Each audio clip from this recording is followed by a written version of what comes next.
Hey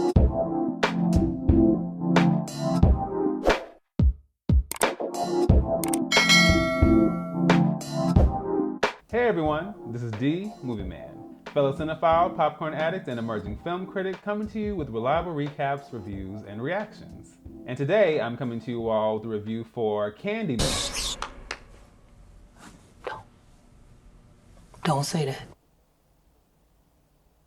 Well, you heard the lady. Directed by Nia DaCosta and starring Yahya, Abdul-Mateen II, Teyonah Parris, Colman Domingo, and Vanessa Williams. This, of course, is the fourth film in the Candyman series, which is based on the original short story The Forbidden by Clive Barker. Story-wise, this is a direct sequel to the original 1992 film, ignoring the events of the previous two sequels. 30 years after the original story ended, it is now Anthony McCoy who takes center stage. Shortly after Anthony and his girlfriend Brianna move into a loft in the now gentrified Cabrini Green, a chance encounter exposes Anthony to the legend of the eponymous Candyman. As a painter, he hopes to use this knowledge in the form of artistic expression. But Anthony is very much unaware of the terrible secret behind this legend, and soon enough he finds that a door has been opened, and from it now emerges a horrifying new legacy of blood, death, and fear. Alright, so I'm going to go ahead and start with the pros. I have to say, there was a lot in this film that completely blew me away. So let me go ahead and start with the direction. Now, as I previously mentioned, this film is directed by Nia DaCosta. She previously directed the 2018 film Little Woods, starring Tessa Thompson and Lily James. And she'll also be directing the upcoming film The Marvels, the sequel to 2019's Captain Marvel. This officially makes her the youngest filmmaker to direct a Marvel film, beating the previous record set by Ryan Coogler with Black Panther. She did an excellent job with the direction of this film, and if this is any indication, then The Marvels is going to be an experience. And I am so excited for it, especially because the first Captain Marvel. Moving on. I loved the opening title sequence of this film. Oh, as soon as it started, I was just like, yes. This is it for me. I loved how we saw the architecture and the cityscape, and I loved how the angle of it was almost upside down, but not quite. It still was angled oddly, so it just was very eerie. It was very disorienting, but it was so beautiful at the same time. I remember seeing like a few of those shots in the trailer, and I kind of figured they might just be quick throwaway shots, but they weren't. And so I'm so glad that we opened with this, with that theme playing in the background. Perfect.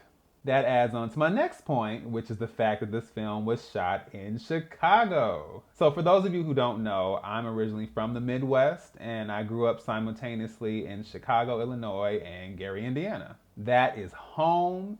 And it doesn't hurt that some of the best films have been shot there as well. The original Candyman, The Blues Brothers, A League of Our Own, Home Alone, 16 Candles, My Best Friend's Wedding, and of course a little film known as The Dark Knight, considered by many to be one of the best superhero films of all time. So, you know, just to name a few. So visually, I felt like this film was like a love letter to Chicago, and I was so here for it. It just brought back so many fond memories, and it highlighted just the beauty of the city, of the aesthetics and the architecture and all of it. And I really appreciated that because, of course, hometown is the best town. And just overall, this film was just very aesthetically pleasing to watch. I thought there was a really ingenious blending of puppetry and storytelling with regard to the legend and the lore of Candyman. And I've said it plenty of times before that I love storytelling in general because, of course, that's something that I was raised on, different forms of storytelling, including puppetry. And so anytime the medium of storytelling in whatever form, of course in film, but even within films and stories about films, I love when pieces are incorporated that fill in the blanks and flesh out these stories. I thought the use of that was so well executed, and I thought that similar to the title sequence, I thought it did a really excellent job of blending together this very striking visual medium of shadow, paper, strings, and light with this very eerie and sinister tone. I thought it was very effective. I also thought how some of the kills were handled here really had an impact as well. In the first one in particular, it was very brutal, but I thought it was so unique because we are seeing someone's body react to something that they can't see, and that's pretty disturbing. I also really enjoyed the score, which was created by Robert A. Lowe. I thought it really set the atmosphere of the film, and I loved how, in its own way, it paid homage to the original 1992 score by Philip Glass. The suite and then musical box, those two pieces there, after the film was over, I immediately put that on my playlist. I was like, I love this. If you've been paying attention, then you know that Yahya, Abdul-Mateen II, and Teyonah Parris have been enjoying a lot of success recently, especially over the last couple of years. They both have been in very well-received projects, including two hugely popular television series, Yahya in HBO's Watchmen and Teyonah in Marvel's WandaVision. I really enjoyed their chemistry here, and I don't know if they'll end up doing another project together, even though I would love to see it. But regardless of that, I am just excited to see them in even more great projects. And the same with Colman Domingo. I shared my thoughts on him in my Ma Rainey's videos, and he's another actor that I really enjoy. And as far as his character, I enjoyed how he was a voice of Cabrini Green and of the community, especially with regard to the past. And by that character sharing their knowledge and experiences, we see the past and the present being linked together. I was also so happy that we saw the return of Vanessa E. Williams, not to be confused with Vanessa L. Williams, as Anne-Marie, who was a central figure in the first film. Many of you will know her as Keisha from 1991's New Jack City, and also as Maxine in the Showtime series Soul Food. She's another actress that I enjoy immensely. I really enjoyed her performance here. And I also hope we continue to see her in more projects because she deserves to be in like a little bit of everything. She's really, really great. All right, so I'm gonna go ahead and jump over to the cons. Now, in some ways, this film did at least meet my expectations, and in some ways, it even surpassed them. But I would be lying if I didn't say that there wasn't a lot here that fell beneath them as well. Now, let me start this off by saying that social commentary in horror films is not new by any means. I think people assume that because we're in an age and a time where social awareness is more widespread and even mocked, that it hasn't been done in numerous films throughout the years. Not just race, but all kinds of social commentary, even down to reflecting certain fears in culture and society of the times. Rosemary's Baby, Videodrome, The Hills Have Eyes, Psycho, the first Candyman. I mean, the list goes on. So hearing that aspect constantly brought up, especially with the use of that four-letter word that starts with a W and ends with an E, gives me a little bit of a headache. I feel like that word used to be somewhat of an insider, and I would only hear it used in very marginal, specific situations. But if ever there was a word that has been bastardized on a whole new level, it's that one. I mean, seriously, it's at the point now that every time I hear the word, I'm just like,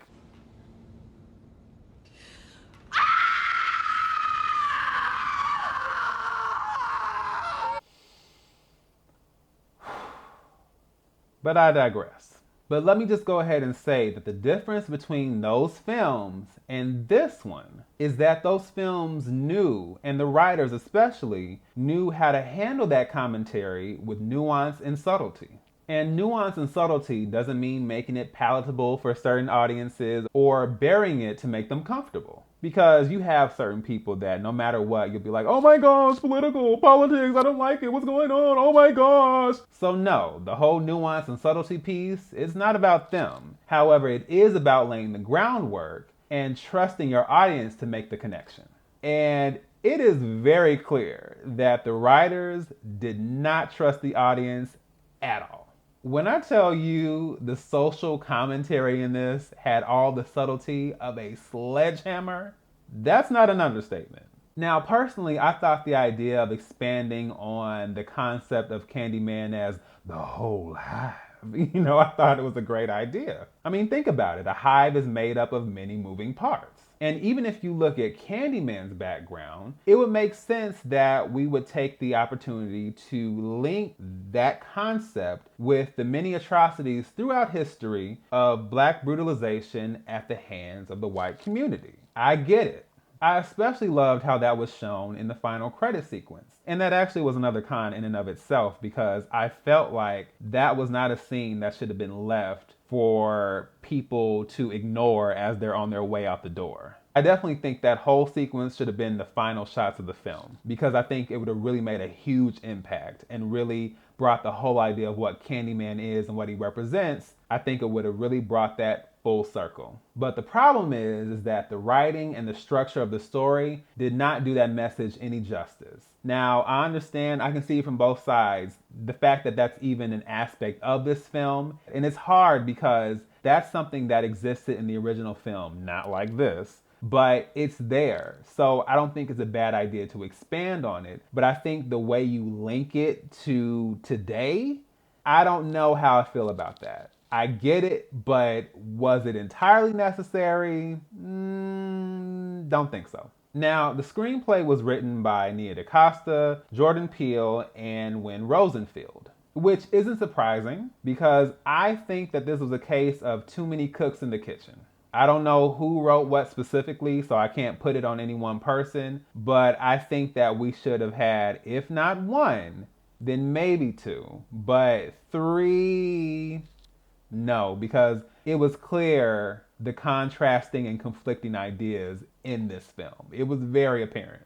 I thought that Anthony and Brianna had a lot of potential to really be developed as interesting, fleshed out characters, but they're not fleshed out and they are not developed properly. With Brianna, we're given some backstory to her character, which initially made me excited, but it goes nowhere. And even me, as a possible hopeful screenwriter in the future, I could have easily seen where that could have come full circle at the end as well. It would have been really easy to weave that into the story, but no. Now, I previously mentioned Vanessa Williams as Anne Marie and how much I enjoyed her presence in this film. Why was she in one scene? You have the one central connection to the first film and you don't expand on that? I think that Anne Marie and Anthony's dynamic together could have easily been a central focus of the film. I mean, we even hint at them having a strained relationship, but why? Who knows? Because it's not explained before we see them together. It is not explained after we see them together. I say this all the time. I feel like fear, much like film itself, is subjective. So I know what's considered scary will vary from person to person. But I do think there were some real missed opportunities to establish the atmosphere, at least, as something unsettling. I don't need a whole bunch of ooga booga booga. I don't need a whole bunch of jump scares. But I felt like we should at least be feeling fearful or anxious in certain moments, and that didn't happen.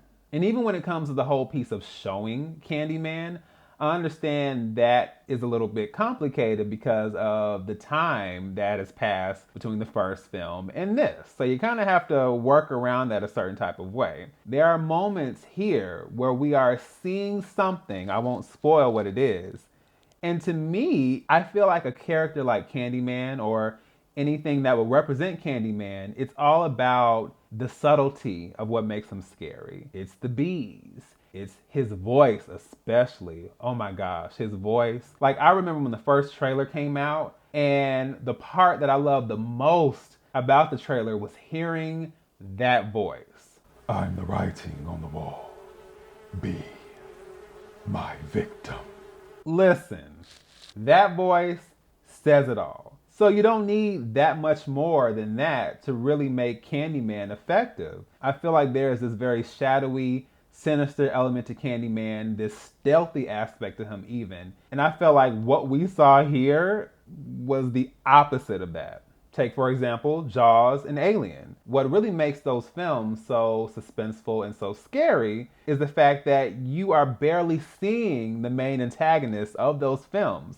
A flash here, a shadow there, oh, it's something there, and we don't know when or where they're going to strike. So when we finally do see, it's like, oh, well, You know, it really catches you off guard, but it's impactful because there's just this building tension and suspense because we are barely seeing them. And I think there was an opportunity to do that here, and we didn't do it. Now, I talk all the time about being someone who enjoys longer films, but also recognizing that some films, the story or the structure of it does not justify the runtime. So a lot of times I'll say, this could have been trimmed down a little bit, so it could have moved a lot better. Now, on the flip side, I do think there are a lot of films that can work with a 90 to 95 minute runtime. Candyman is not one of those films. Once we got to a certain point, I was wondering like what felt so off about everything, especially in the third act. Then afterwards, I looked up the runtime. 90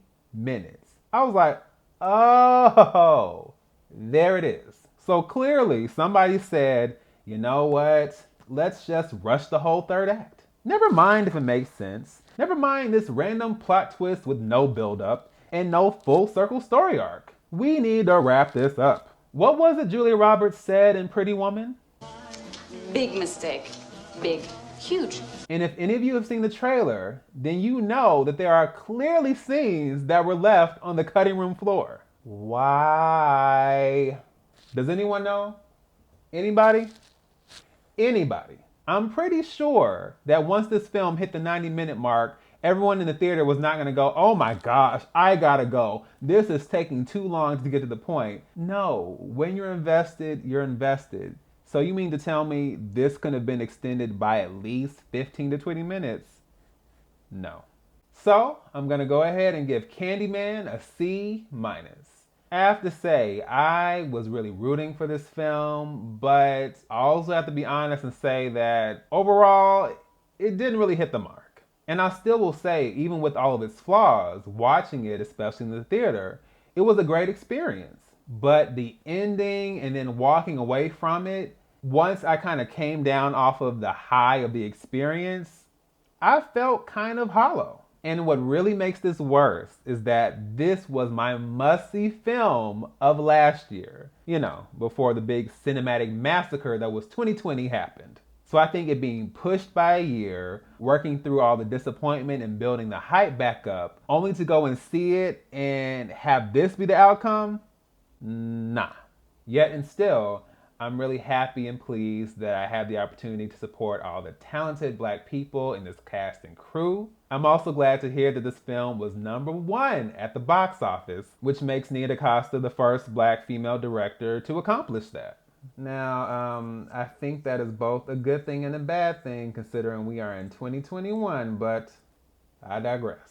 But nonetheless, shout out to Nia DaCosta, all of your accomplishments, all of these firsts that are happening. I'm always here for my Black female directors, Cassie Lemons, Gina Prince-Bythewood, and many others. And once again, I absolutely cannot wait to see what she is going to bring to the Marvels next year. Candyman is currently playing in theaters. You guys feel free to check it out, leave your thoughts below, and let me know what you think. So, once again, this is D Movieman, signing off, and I'll see you with the movies.